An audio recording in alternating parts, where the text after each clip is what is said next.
You have one precious life. How will you make your money work for you? It's time for Sage Money Conversations, where your financial happiness and confidence are always the subject. Here's your host, Certified Financial Planner, Barbara Norman. Hello and welcome to Sage Money Conversations. Today we have Carlie Berke with us. Carlie is a Certified Divorce Financial Analyst and she is a Certified Valuation Analyst. She has spent over the last 25 years valuing companies, industries, financial products, you name it. Carlie's had her hands in it. And so she is actually, I think, one of the more precious resources and probably one that's not talked about in divorces. And that's the work of a Certified Divorce Financial Analyst. So Carlie, tell us, what is a Cdfa? That is a very good question, and I get that a lot. I describe my role in a divorce as I do the divorce math. Okay. I help people figure out how to divide their financial assets in a divorce. Okay, how is that different from, say, an attorney? Like, tell me about that. Well, all divorces really break down to usually three main categories. One is the legal piece, because it is a legal proceeding to get divorced. The other is financial, and then often custody and children-related issues. So I think of it as when you're doing any kind of a project, for most people, divorce is the largest financial transaction of their lifetime. Yes. So I think that it's important to find the right tool for the task.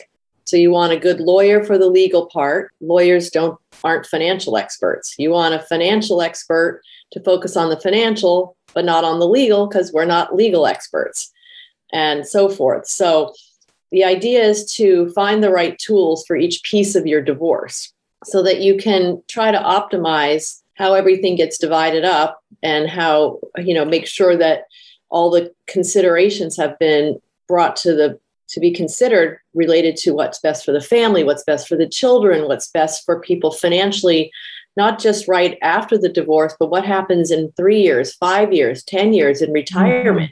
You want to be very thoughtful about how you structure things because they can have different implications during different time frames to one spouse over the other spouse or to the children.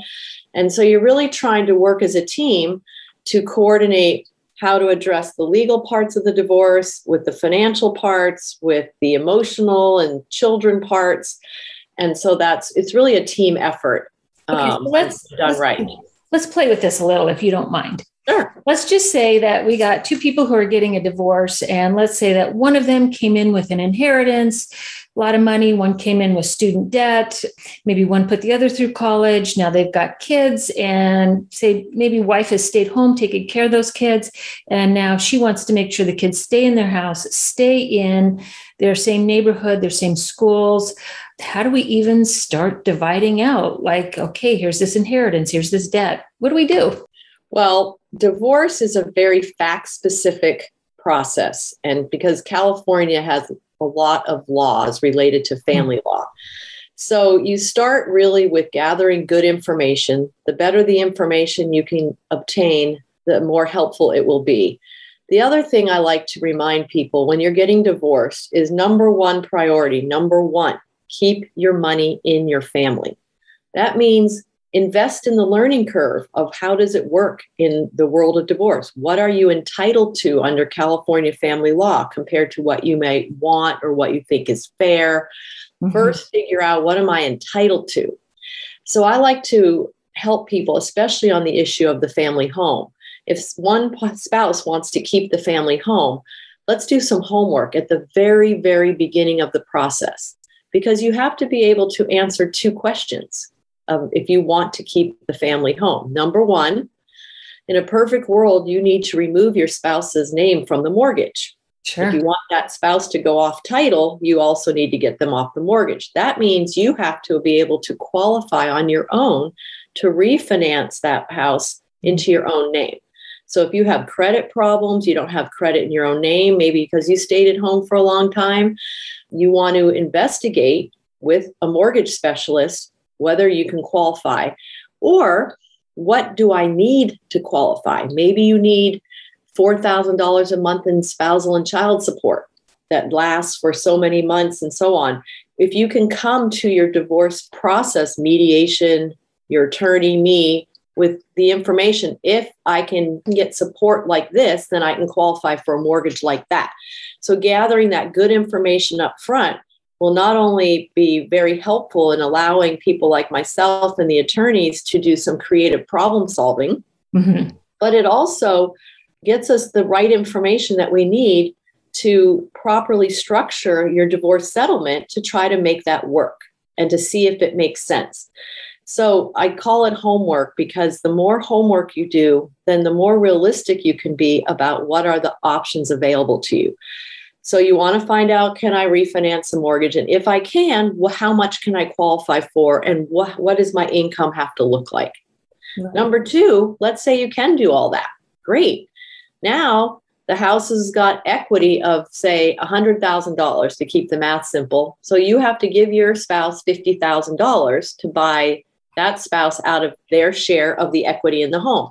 Well, where is that $50,000 going to come from? Do you have $50,000 in a bank account or in an investment account? Do you have to do a cash out refinancing and add on $50,000 in order to make that buyout occur?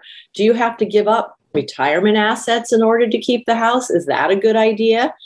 Because that's a very important piece. A lot of people don't think about that, or they are so emotional about the house that they'll say, fine, I'll give up my retirement, or I'll give up, the assets in the bank account.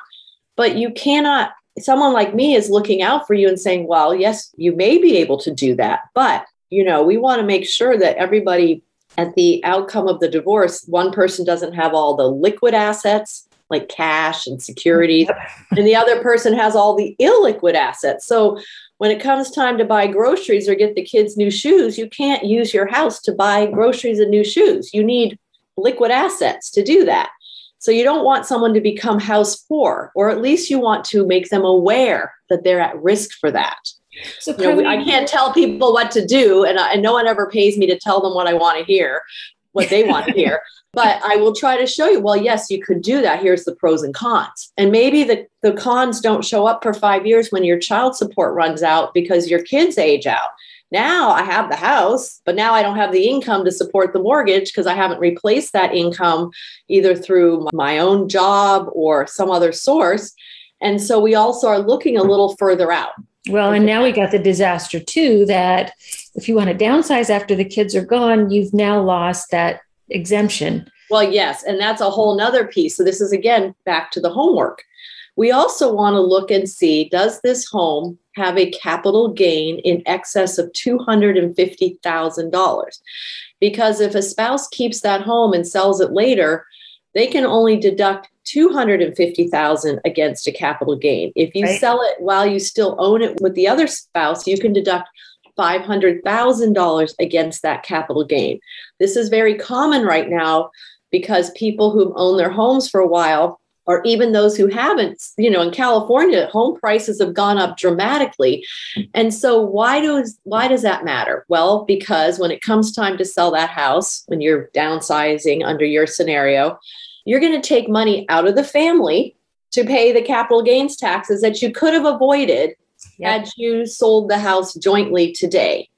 So another option and so that's part of the homework. What are the capital gain implications of this particular home? Oh, are you over 55? Can you carry forward the property tax base to another home, which is some new legislation in California that allows you to do that no matter what price you pay for the new home. Is that on the table? If so, which spouse is going to benefit most from that? Only one spouse can take that property tax base forward. So we try to look at all this stuff up front so that we have a realistic picture of, A, can you even keep the house? And if you can't, let's not spend time, money, and emotion fighting for something that isn't even doable to begin with. And B, even if you can keep it, do we understand the implications of doing so? Pros and cons, taxes, cash flow. Sometimes an option, you're thinking, well, it's black or white. You either buy them out or it gets sold. There's also the option of a deferred sale. That's a good option for people who either need a little time to adjust to moving and changing the environment for themselves or for their children. Maybe the kids are in high school and you just want to kind of keep them in that school district and in that home through high school, but it's not a forever time frame. It's a 2 to 4 years kind of thing.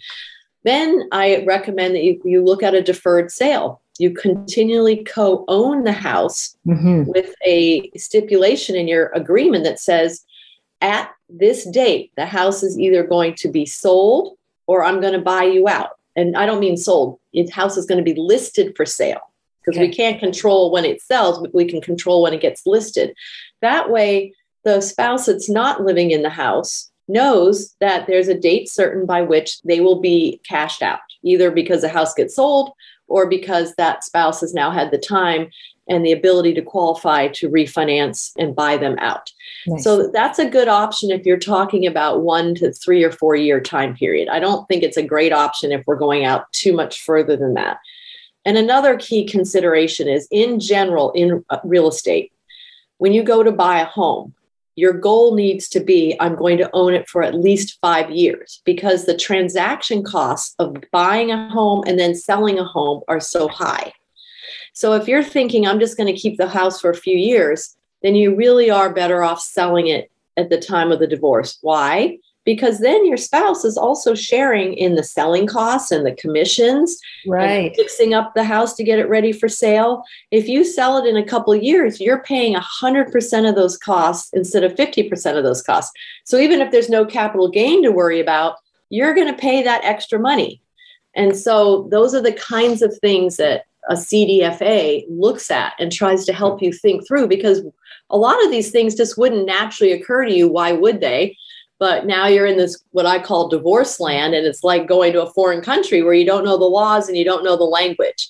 And things are done in divorce land that sometimes don't make sense because the law is the law, or you wouldn't have considered the implications of it. Right. And I think, too, to your point, you keep saying do the homework. And I think this is where a Cdfa shines over, say, an attorney, is that you'll sit and do the financial plans and you will actually do the roadmap of what life is going to look like if you keep the house. Here's what life will look like if you don't keep the house and take some of those liquid assets. And that's where I think a Cdfa, every person going through a divorce should have kind of that guidance to say, okay, maybe it's fair, but does it make sense? Well, and also CDFAs, like myself, often work as a financial neutral because math is math. Yeah. So I can show the parties, hey, okay, let's see, if you want to try to do it this way, here's the pros and cons to each of you. There's no free lunch in divorce. So there's always going to be implications to one and the other. Some are pros, some are cons. You know, there's almost never a perfect, this is so clear and simple and it's a win-win-win. It just doesn't work that way because you're only going to get half of what you had before. So no one feels like they've won. So I like to say that you can use a financial Cdfa as a financial neutral just to help think through the math, do the math, think through the pros and cons to each person, help them think through settlement options and try to balance out all the pieces. Yes.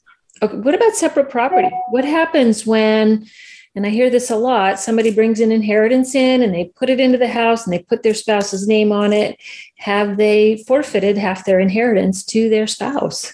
Well, it depends. That's a very common answer in divorce because it's not as black and white as we'd like to think. But yes, with the burden of proof is on the person claiming separate property. So even if it's commingled, it doesn't mean it was put into a joint account. Right. It doesn't mean we can't sort it out and figure out what the separate property is compared to what the community property is. And sometimes it also depends on what that separate property was used for. If it was used for investment in a home, in real estate, it's much more likely to be reimbursed to the separate property person. If it was used to fund vacations and cars and, furniture, things like that, it's considered often a gift to the community. If you don't have that money anymore, there isn't enough money sitting around to reimburse that. So it really is fact specific. But yes, I mean, people like myself very often are asked to help someone who's claiming separate property be able to establish that claim.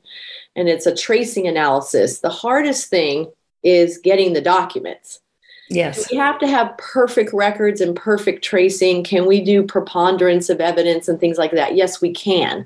But the better your documentation is, the easier my job is, and the more likely chance you will have of being awarded your separate property. Sometimes if your spouse is agreeable, like, yeah, I know you put $50,000 into the house and you don't have to hire me to trace that down. It's only if it's being questioned that you need to establish it. And there's many, many techniques, but documentation is important.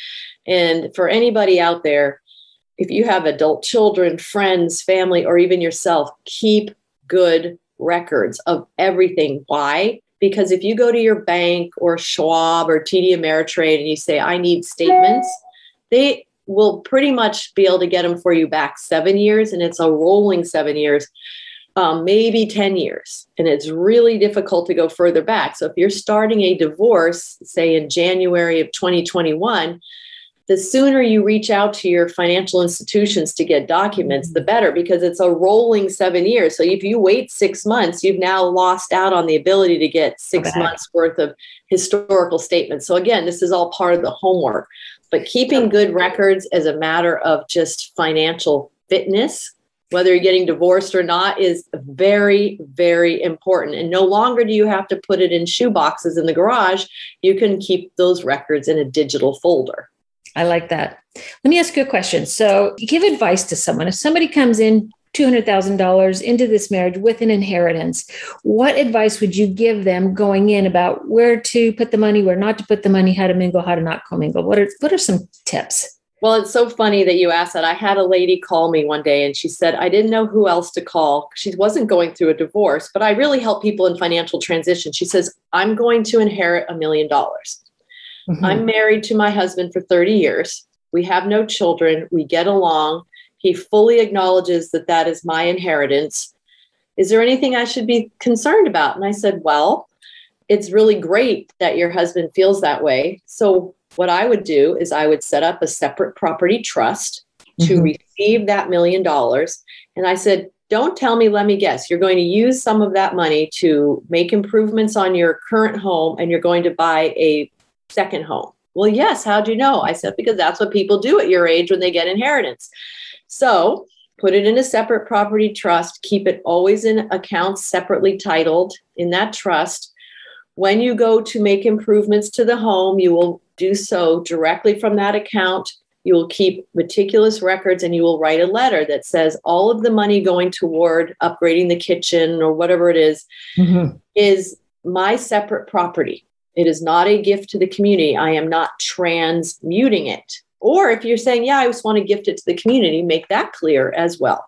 And she says, well, why do I need to do all that? My husband is completely fine with it being my inheritance. And I said, well, let's imagine a scenario, because of course, I'm sure you've seen this too, Barbara, but people always think that we're worrying about divorce. I said, you have to always protect the downside in life. And there's 4 Ds: divorce, death, disability, and disaster. Disaster can be anything that we could never predict today. Right. So I gave her the example. Let's say your husband develops frontal lobe dementia. And he seems fine. He knows what day it is. He knows who you are and all that good stuff. But he starts behaving funky with money. He starts behaving irresponsibly. Frontal lobe dementia basically brings your brain back to the teenage brain. So you're not worried about consequences. You're being very, very kind of spontaneous. And so he starts spending all this money on all kinds of crazy stuff. And because you've got it in your joint accounts, he has access to it. So he doesn't really know what he's doing or he's doing it. By the time you figure it out, he's blown through $200,000. So that's an example. Another thing that I've seen happen is that they develop forms of Parkinson or other types of injuries, brain injuries, where they get paranoid about money. And all of a sudden they think you're stealing from them, which was your own money to begin with.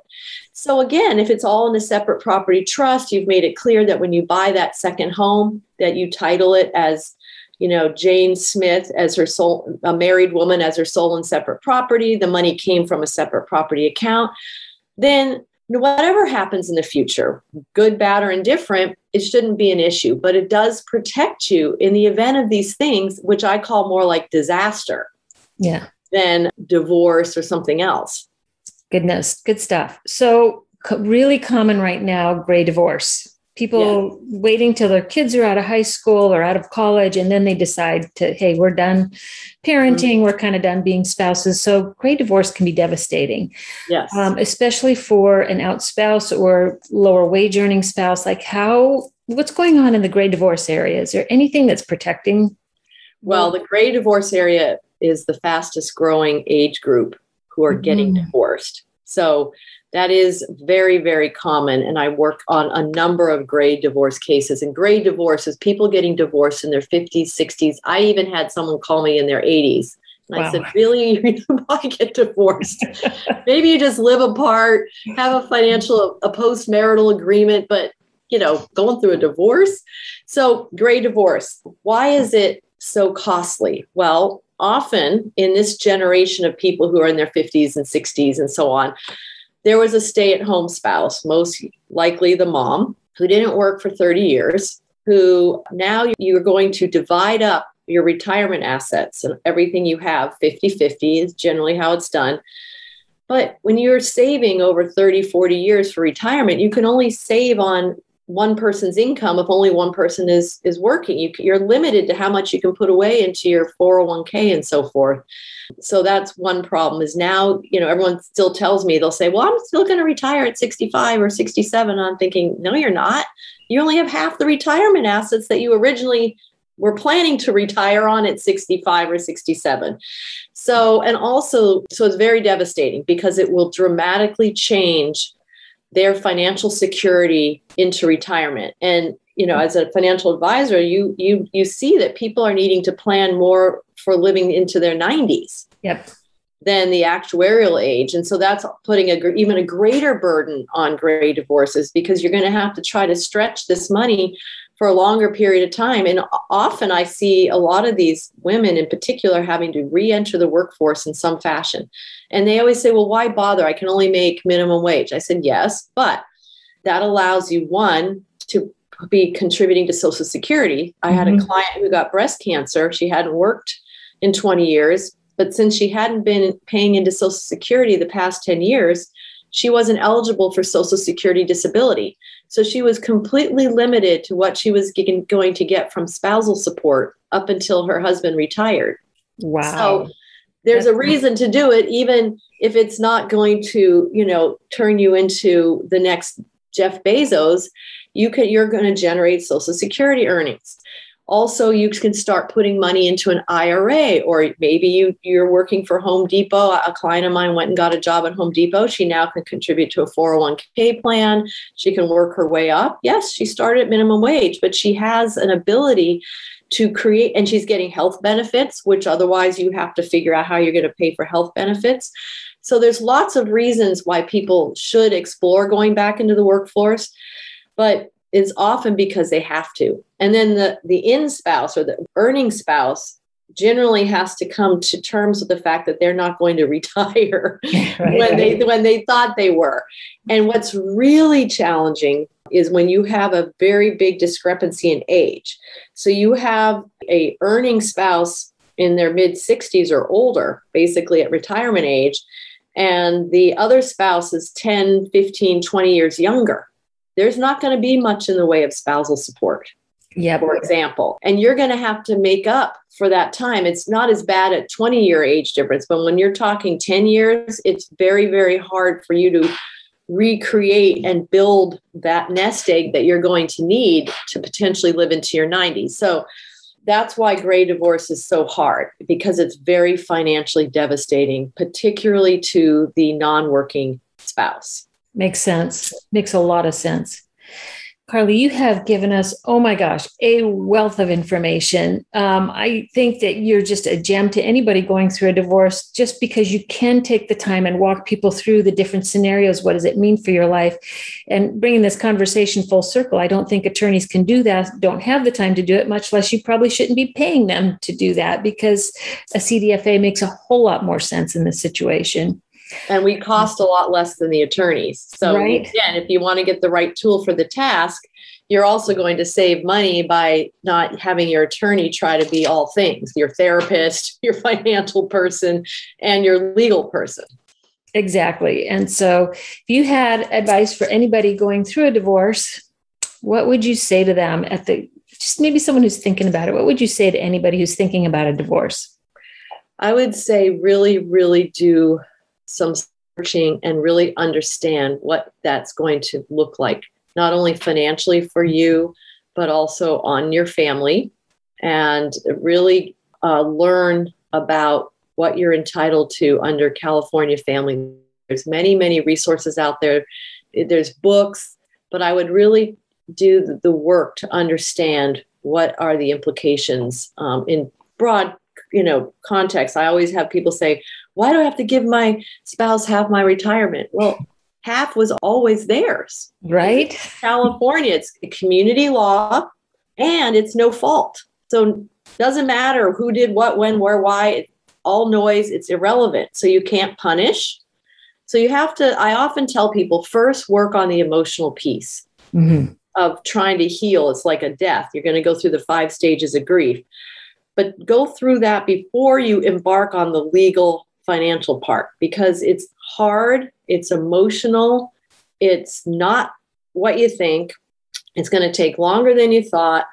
And it's expensive. I mean, there is no free way to get divorced. So, you really want to deal with the emotional, get up the learning curve, and figure out what you're entitled to. Most divorces cost a lot of money because people fight against what they're entitled to. Yep. And then that's the situation where the only person who wins is the attorney, and it doesn't have to be that way. So does not. And there's very good attorneys out there who are not trying to do that to you, but often you do it to yourself. Right. Back to the right tool for the right task. It's a tough process, and particularly tough during COVID. So try not to put yourself through it during the worst of times, because it's a process and it's tough. Yeah. So do your homework before. And I love that. And the other thing, right tool for the right task. Get a therapist to work out the anger, get a Cdfa to work out what you're entitled to and what life is going to look like. And then I think the attorney to do the legal parts of it. And keep your money in your family. If you don't want him to get it or her to get it, stick it in an account for the benefit of your children or your favorite charity or whatever, but keep it in your family. Right. Excellent advice.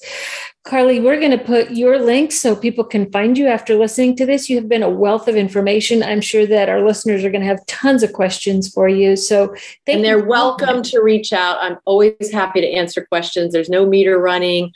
I really want to invest in the education of people who are considering this process. So I welcome any and all questions. And this was really fun. I really enjoyed it. Thank you, Barbara. Thank you very much.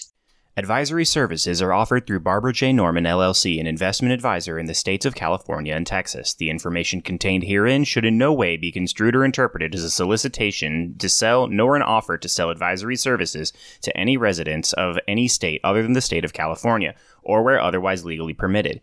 All content is for information purposes only. It is not intended to provide any tax or legal advice or provide the basis for any financial decisions. The information contained in this material has been derived from sources believed to be reliable, but is not guaranteed as to accuracy and completeness and does not purport to be complete analysis of the materials discussed. The opinions expressed do not necessarily reflect those of SagePath Solutions and are subject to change without notice.